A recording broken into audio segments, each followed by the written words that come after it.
देखो, हर इंसान पे ना 3 तरह का कर्ज होता है। ऋण, ये शुद्ध हिंदी में कहते हैं इसको। 3 तरह के ऋण होते हैं, 3 तरह के कर्ज होते हैं हर इंसान पे। पहला होता है देव ऋण। देव ऋण मतलब देवों का ऋण, देवों का कर्जा। वो कर्जा आप कैसे चुकाओगे? भगवान ने हमें बनाया, भगवान ने आपको बनाया, भगवान ने पूरी दुनिया में जितने भी लोग हैं सबको बनाया। सर, हम अगर हमारे काम से किसी वजह से दूसरों का भला हो पाए, हम दूसरों का हित कर पाए, निस्सहाय को सहारा दे पाए, गिरते हुए को उठा पाए, तो समझ लो हमने देव ऋण चुका दिया। उनके बनाए हुए हम थे, उनके बनाए हुए दूसरे भी हैं, उनके बनाए हुए लोगों की मदद हमने कर दी तो देव ऋण चुका दिया। दूसरा ऋण होता है पितृ ऋण, यानी कि माता पिता का कर्ज। माता पिता का कर्ज कैसे चुकाओगे?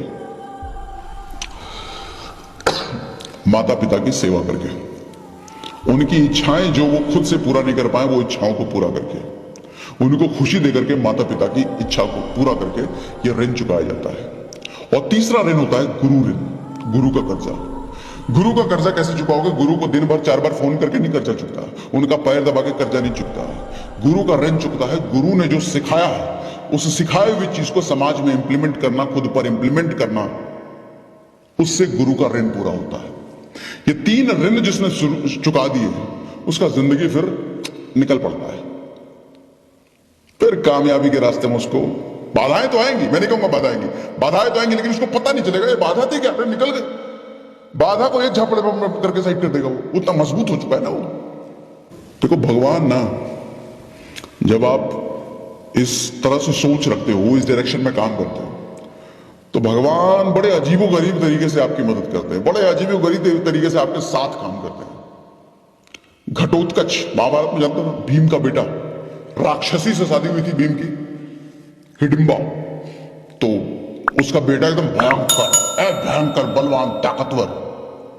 महाभारत युद्ध में कृष्ण ने उसको बुलवाया था, बुला उसको, और एकदम हाहाकार मचा दिया उसने युद्ध में। अकेले अपने एक पैर तो इतना बड़ा जो हजारों की सेना उसके पैर में आ जाए, एक पैर रखता था, हजारों लोग खत्म हो गए, उतना भयंकर बवंडर। कर्ण को एक मिला हुआ था बाण इंद्र से प्रसाद में, कि तुम इसको जिस पर भी चलाओगे वो आदमी निश्चित मर जाएगा, निश्चित मरेगा, वो दुनिया की कोई शक्ति उसको मरने से रोक नहीं सकती। और वो बाण उसने मांगा था अर्जुन के लिए, अर्जुन को उसको मारना ही मारना। कृष्ण को पता था कि इसको ये मिला हुआ बाण, और कृष्ण अर्जुन के साथ, कहते ना जब भगवान आपके साथ है कि दुनिया की कौन सी शक्ति आपका क्या उखाड़ लेगी भाई, क्या उखाड़ लेगी? कोई नहीं उखाड़ सकता, कुछ रत्ती भर बाल भी बाका नहीं कर सकता, क्योंकि आपके कर्म ऐसे हैं कि भगवान स्वयं आपके साथ खड़े हैं उस वक्त। तो अर्जुन के साथ ऐसे ही था। तो अर्जुन को पता था कि कर्ण को ऐसा चीज मिला हुआ है और इसका तो कुछ उपाय करना पड़ेगा भाई, ये अर्जुन पे चला देगा तो अर्जुन का तो खेल हो जाएगा, फिर मैं भी नहीं बचा सकता उसको, क्योंकि इंद्र ने वरदान दिया है इसको। तो उन्होंने घटोत्कच को बुलाया, युद्ध में हाहाकार मचवा दिया घटोत्कच से। अब जब इतना हाहाकार वो मचा रहा है, तो दुर्योधन ने बोला भाई तेरे पास वो स्पेशल वाला मिला है ना, इसको मार, क्योंकि नॉर्मल जितने भी तीर चलाए जा रहे हैं घटोत्कच पर कोई असर ही नहीं हो रहा, कोई फर्क ही नहीं पड़ रहा।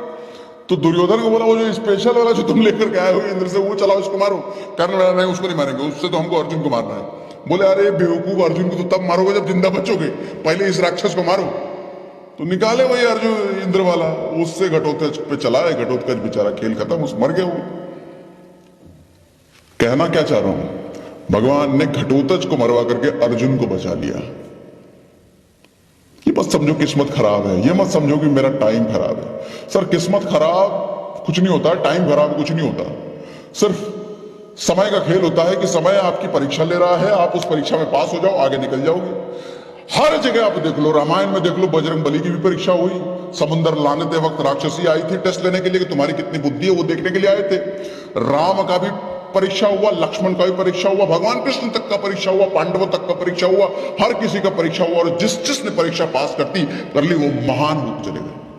सेशन के शुरुआत में मैंने शाहरुख खान और अमिताभ बच्चन का नाम लिया था ना। शाहरुख खान हमेशा शीर्ष पर बना रहा, हमेशा टॉप पर बना रहा, इसलिए उसको नायक बोलते हैं, बादशाह बोलते हैं।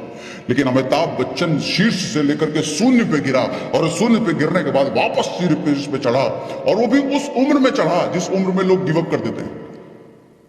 तो उसको नायक नहीं, महानायक कहते हैं। मेरी बात समझ में आ रही है? चैट पे मुझे लिख के बताइए यस। समझ में आ रही है चैट पे कि यस यस।